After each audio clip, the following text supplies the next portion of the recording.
So Carmelo Anthony is back in the NBA. I was watching some ball, as I do, as everyone was doing, until Woj popped up and decided to break NBA Twitter. Okay, so Carmelo Anthony is on the Trailblazers. It makes sense why they did this. I mean, Blazers needed a forward really bad because injuries, letting Harkless and Aminu go, even if I was fine with Aminu at least being gone. They're 4-8 right now, or whatever they are currently. It has not gone well for Portland, definitely. And I guess instead of, going for some sort of other move, whether it would have been, Marvin Williams, MKG, Jay Crowder, if they would have been able to trade for Gallo, because he didn't sign anywhere, he just changed teams via trade. I don't know what the actual rule, if there is one, would be for that. Of course, they still have all of their trade ammo after this signing, so they could still make moves. They went with Melo. Roster's the same, adding Carmelo Anthony. And, some of the obvious things that have been said about Melo, you pretty much bring up here. I mean, is he going to make threes, for one? I mean, I would like to believe Carmelo Anthony can make open catch-and-shoot three-pointers, The sample size for the Rockets was not very big, and, his three-point shooting throughout his career has gone from great to blah to, well, pretty much blah. But you would hope that there's going to be some self-awareness on Melo's part to just be like, okay, these guys need me to shoot threes, okay? The year with OKC, he did shoot 36% on 6 threes a game. I think the Blazers will gladly take that right now. So that's step one, Just be content with taking some threes and actually be able to make them. I mean, it's crazy to say this. Carmelo Anthony should be better, at least on corner threes, than PJ Tucker, right?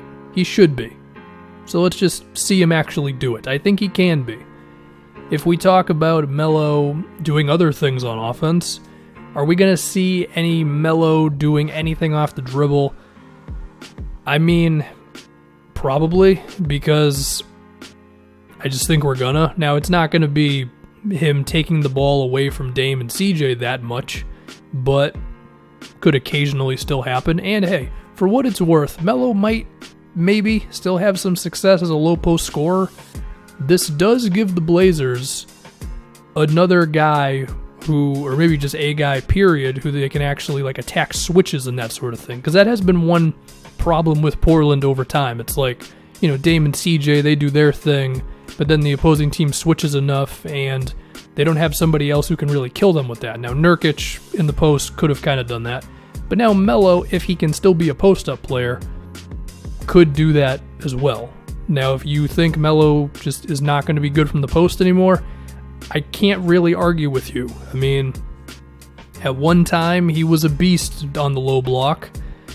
Nowadays, we're just going to have to see on that one. But there is a world in which he can do that. There's also a world in which if he can set screens for Dame and CJ, which again, there is a decent chance Melo does not set a single on-ball screen for this team. But if he does, and they, the teams, would they trap on those situations? I don't know. I mean, you dare Melo with just an open floor of space, and you figure he could do something there. I don't know. There's a lot of potential with this, but there's also potential that Melo is just going to kind of stand around, shoot open threes, which, they'll still take, and occasionally just go off the dribble, which is probably, still pretty all right. There's also a chance that he isn't very good at these things, and he doesn't want to play off the ball, and he doesn't want to do that stuff, and he just thinks he should be running ISO after ISO, and we're just going to have to see on all that stuff. I mean, I think Portland's probably going to be a little more, number one, they need him more than Houston needed him last year, but also I think they're going to be a little more okay with giving Melo some room to occasionally dance with the ball in his hands and stuff. The jab step 15-foot game. Hopefully he's just not horrifically inefficient while doing that. And hopefully they still don't allow him to do it too much. Maybe Melo's drawing inspiration from Dwight Howard because of the way Dwight has been playing.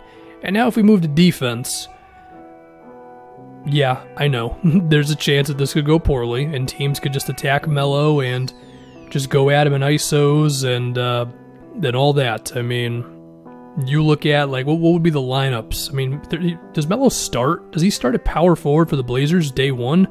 I mean, they're playing Hazonia, who sucks, and Bazemore isn't bad, but, he's your power forward. Rodney Hood's a little slim to be a 4, but he's got the height, so it could be Carmelo Anthony, crazy enough. I mean, you gotta hope he's better than Anthony Tolliver right now. And, defensively, I mean, you'd think Portland's system of daring teams to take mid-rangers and whatever else might be enough to have Melo be respectable defensively. Hopefully. I think other things to look at would just be potential lineups like I just mentioned. I mean, I think the Blazers are definitely warming up to playing Simons with Dame and CJ. If Melo proves to be solid offensively for these guys, and he's not taking bad shots, he's not hogging the offense, he's making threes, then those 4 together could actually be kind of tough to deal with defensively.